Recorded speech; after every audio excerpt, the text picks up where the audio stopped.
आपने हमें जाना नहीं, देह से मोह किया।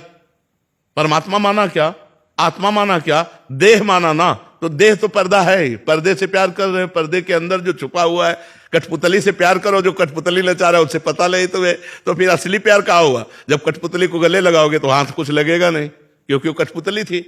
और जब नाच रही थी तो अंगुलियों से नाच रही थी, नचाने वाला पर्दे के पीछे था। तो ऐसे ये कठपुतली है, इसको जो नचा रहा है वो अंदर बैठा परमात्मा है। उससे कौन प्यार करता है? उसे कौन प्यार करता है? सब इस कठपुतली को प्यार करते हैं।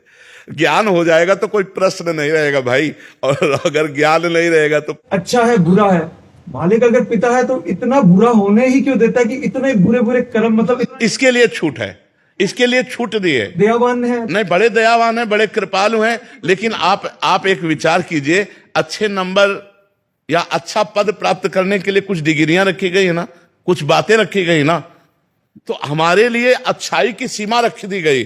अब हम अच्छाई तक तो चल नहीं रहे और बुराई की तरफ चल रहे, दोनों में स्वतंत्र रखा गया है। अब उसने क्यों स्वतंत्र किया, यह प्रश्न हम नहीं कर सकते। उसने दोनों के लिए तुम्हें स्वतंत्र किया है। तुम अच्छाई से अच्छाई करके उत्तम से उत्तम देवता, ब्रह्मलोक तक, तपलोक, महालोक, जनलोक, सत्यलोक, वैकुंठ लोक, जहां चाहो वहां जा सकते हो। लेकिन आप क्यों बुराई की तरफ जाते हो? छूट उसने दोनों की दी है। आप बुरे से बुरा कर सकते हो, वो नहीं रोकेगा। आप अच्छे से अच्छा कर सकते हो, वो नहीं रोकेगा। दोनों के लिए आपको छूट दे दी गई है।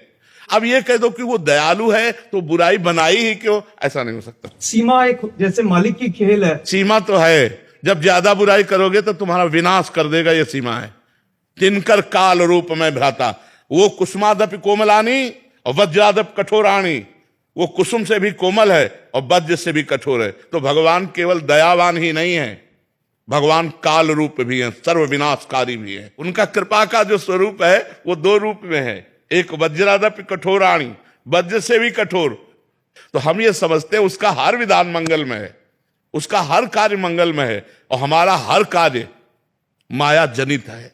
हमको होश में चलना है, नहीं हम वो विधाता। जैसे देखो, आप अच्छे कर्म करते हैं, जब हमारे बच्चे खेल में, तो प्रधानमंत्री उनसे बात करते हैं, प्रधानमंत्री लेकिन वही जब गलत काम करता है तो न्यायाधीश उसे फांसी दे देता है। कष्ट तो हमारे कर्म हमको दंड और पुरस्कार दिलाते हैं। परमात्मा ने कानून बना दिया, परमात्मा ने आपको छोड़ दिया कर्म करने के लिए। अब आप जो जैसा कर्म करेंगे वैसा आपको फल मिलेगा। अवश्य में भोक्तव्यम कृतम कर्म शुभाशुभम। अब वो इतना महान है कि अगर वो कि ये तुम कर्म नहीं कर सकते, वो रोकेगा तब जब आप उसकी शरणागत हो जाओगे, तब आपको रोक देगा। और जब उसके शरणागत नहीं होगे अहम में, तो दोनों की छूट है। आप चाहे जितना पाप कर लो, आप चाहे जितना पुण्य कर लो, हिसाब आपको भरना पड़ेगा। समझ पा रहे हैं आप?